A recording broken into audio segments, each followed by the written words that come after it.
नमस्कार, मैं हूं विशाल यादव। उत्तर प्रदेश की राजनीति में हलचल तेज हो गई है। प्रधानमंत्री नरेंद्र मोदी ने योगी आदित्यनाथ को दिल्ली तलब किया और मीटिंग की। मीटिंग में क्या क्या बातें हुई, सारी चीजें यहां पर मैं आप लोगों को दिखाने जा रहा हूं। लेकिन 2027 बिल्कुल नजदीक है, अब ज्यादा दिन नहीं बचे हैं। एक साल बाद उत्तर प्रदेश विधानसभा चुनाव की तैयारियां शुरू हो जाएंगी और इस बार ऐसा लग रहा है कि 24 में जिस तरीके से भाजपा उत्तर प्रदेश में हारी है, वैसे ही 2027 में भाजपा हारेगी, क्योंकि लोकसभा चुनाव में अखिलेश यादव ने जो सीटें हासिल की वो सिर्फ सीट नहीं बल्कि 2027 का रास्ता क्लियर कर लिया है। तो इसमें संदेह नहीं है, योगी चाहे मोदी से मुलाकात करें या फिर मोदी योगी से मुलाकात करें या फिर अमित शाह कोई रणनीति बनाए, लेकिन इस बार समाजवादी पार्टी का टक्कर कोई भी नहीं दे सकता है। यहां तक कि मुख्यमंत्री योगी आदित्यनाथ भी पहचान गए कि 27 तो साइकिल के नाम रजिस्टर्ड हो गया है। 27 में अखिलेश भैया आ रहे हैं, इसमें कोई सोचने वाली बात ही नहीं है। मोदी योगी यही नहीं समझ पा रहे हैं, इसलिए योगी जी कुछ दिनों से बड़े टेंशन में चल रहे हैं। एक तो हाई कोर्ट ने 20 लाख का जुर्माना ठोक दिया।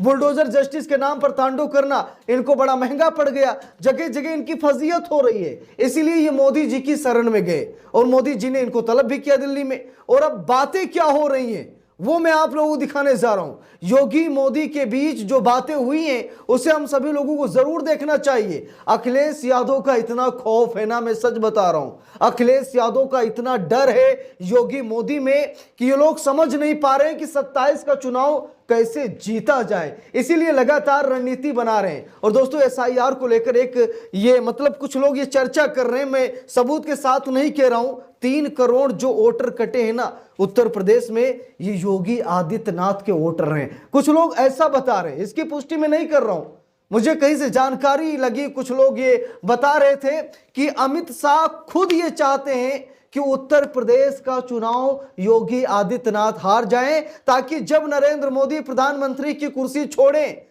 तो दावेदारी हमारी हो, ना कि योगी आदित्यनाथ की। दोस्तों, मामला सिर्फ उत्तर प्रदेश की राजनीति तक नहीं है, देश की राजनीति से जुड़ा हुआ है उत्तर प्रदेश का मामला। अगर योगी आदित्यनाथ की सरकार बन गई 2027 में, तो अमित शाह को ऐसा लगता है कि योगी आदित्यनाथ को प्रधानमंत्री का दावेदार ठोक दिया जाएगा, क्योंकि आरएसएस के जितना करीबी योगी आदित्यनाथ हैं उतना करीबी अमित शाह नहीं है। अमित शाह भी चाहते हैं कि हम भी प्रधानमंत्री बने, भले ही 2-4-6 दिनों के लिए बने, लेकिन हम भी प्रधानमंत्री बने। अमित शाह भी ये सोच रहे हैं, लेकिन योगी आदित्यनाथ टक्कर दे रहे हैं। इसीलिए शायद योगी आदित्यनाथ को इस बार हराने का पूरा प्रयास गृह मंत्री अमित शाह करेंगे। और सबसे बड़ी बात यह दोस्तों कि 3 करोड़ जो मतदाता उत्तर प्रदेश के कटे हैं, ये अमित शाह के इशारे पर, यह भी आरोप लग रहा है, सोशल मीडिया पर चर्चा हो रही है, पुष्टि मैं नहीं कर रहा हूं। ये लोग कह रहे हैं कि 3 करोड़ जो वोट कटे हैं ये योगी आदित्यनाथ के हैं और अमित शाह ने ही कटवाया है। 2024 का लोकसभा चुनाव याद है मेरा, जहां पर समाजवादी पार्टी सबसे ज्यादा सीटें लेकर आई। 37 सांसद समाजवादी पार्टी ने उत्तर प्रदेश में खड़े कर दिए। तब हार का ठीकरा योगी आदित्यनाथ पर फोड़ा जा रहा था, लेकिन योगी आदित्यनाथ के चाहने वाले लोगों ने कहा कि योगी आदित्यनाथ जिन्हें प्रत्याशी बनाना चाह रहे थे, जिन्हें टिकट देना चाह रहे थे, अमित शाह ने उनको टिकट ही नहीं दिया। अमित शाह ने बाहरी लोगों को टिकट दे दिया, इसलिए अयोध्या हार गए। यानी कि हार का ठीकरा योगी आदित्यनाथ ने अमित शाह पर फोड़ा था और अमित शाह योगी आदित्यनाथ पर फोड़ रहे थे। इसीलिए 2027 चुनाव से पहले ही ये तैयारियां शुरू हो गई हैं कि कैसे 2027 का चुनाव जीता जाए। दोस्तों, अखिलेश यादव की रणनीति पीडीए समाज ये कहीं न कहीं योगी आदित्यनाथ को अंदर से हिला रही है, मोदी जी को टेंशन पैदा कर रही है कि पीडीए समाज की इसने घोषणा कर दी है, पीडीए समाज अब एकजुट हो रहा है, इससे हम चुनाव हार जाएंगे।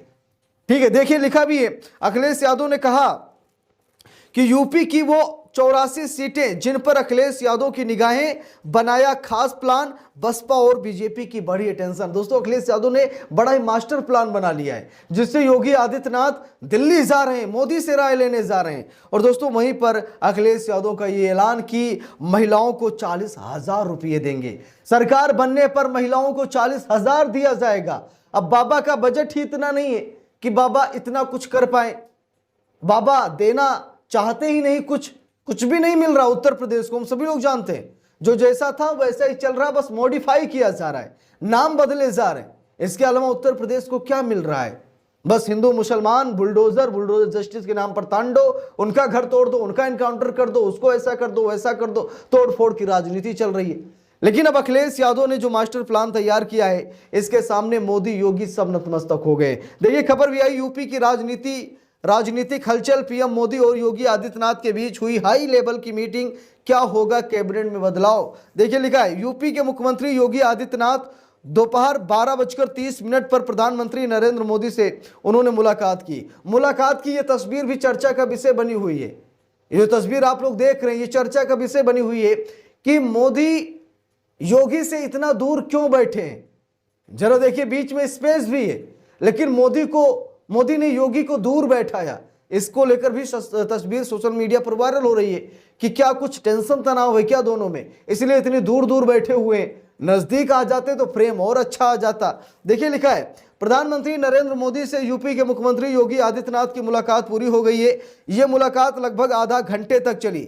इस बैठक में यूपी में होने वाले कैबिनेट विस्तार को लेकर चर्चा हुई। बताया गया है कि मंत्रिमंडल विस्तार में क्षेत्रीय और सामाजिक संतुलन पर खास ध्यान रखा जाएगा, ताकि सभी वर्गों और इलाकों को पूरी तरीके से उसका नियंत्रण किया जा सके। इसके अलावा एसआईआर को लेकर भी चर्चा की बात सामने आई है कि एसआईआर के दौरान कई ऐसे नाम कट गए हैं जो परंपरागत रूप से बीजेपी के मजबूत माने जाने वाले इलाके से जुड़े हैं। इसे लेकर चिंता जताई गई। जरा देख लीजिए, जैसा कि मैंने शुरू में कहा था वैसा ही हुआ है, खबर भी आ गई है। मैंने शुरू में कहा आपसे कि बीजेपी के वोट कटे हैं, योगी आदित्यनाथ के वोट कटे हैं, बीजेपी के इलाकों के वोट कटे हैं। अब जरा देखिए, बीजेपी खुद कह रही है, खबर खुद बता रही है कि योगी आदित्यनाथ के वोट कटे हैं। देखिए यहां पर लिखा भी है, सूत्रों के मुताबिक केंद्रीय नेतृत्व की लगातार चेतावनी के बावजूद जमीनी स्तर पर कई नेताओं ने एसआईआर को लेकर उतनी गंभीरता नहीं दिखाई जितनी जरूरी थी। इसी वजह से इस मुद्दे पर बैठक में खास तौर पर मंथन किया गया। वहीं आज शाम 3:30 पर यूपी के मुख्यमंत्री योगी आदित्यनाथ जेपी नड्डा से भी भेंट करेंगे। यह बैठक ऐसे समय में हो रही है जब यूपी में मंत्रिमंडल विस्तार पर चर्चाएं तेज हो गई हैं। यूपी मंत्रिमंडल फेरबदल की तैयारी भी की जा रही है। लिखा भी है, योगी आदित्यनाथ के वर्तमान मंत्रिमंडल में पहले 54 मंत्री थे, जिनमें से 6 पद खाली थे। 2024 के लोकसभा चुनाव के बाद 2 और मंत्रियों जितेंद्र प्रसाद और अनूप प्रधान को केंद्र में मंत्री बनाया गया, जिससे मंत्रिमंडल में कई पद फिर से खाली हो गए। माना जा रहा है कि प्रदेश के पूर्व अध्यक्ष भूपेंद्र चौधरी को नई मंत्रिमंडल में जगह दी जा सकती है। इसके अलावा कुछ मंत्रियों को संगठन में भेजा जा सकता है और संगठन के कुछ चेहरों को सरकार में शामिल भी किया जा सकता है। ऐसी खबर सामने निकल कर आ रही है। दोस्तों, ये अखिलेश यादव का खौफ है कि अखिलेश यादव 27 में साइकिल की सरकार बनाने जा रहे हैं। अखिलेश यादव सत्ता में वापसी कर रहे हैं। वेलकम टू बैक होगा, भव्य स्वागत होगा और प्रदेश की जनता अखिलेश यादव की तरफ ही देख रही है। इसमें कोई कहने वाली बात नहीं। तो इस पूरे मामले पर आप लोगों की क्या राय है, कमेंट करके जरूर बताइएगा। वीडियो को लाइक शेयर, अगर चैनल पर नए हैं सब्सक्राइब करके सपोर्ट कीजिएगा। मिलते हैं दूसरी वीडियो में, तब तक के लिए बहुत बहुत धन्यवाद।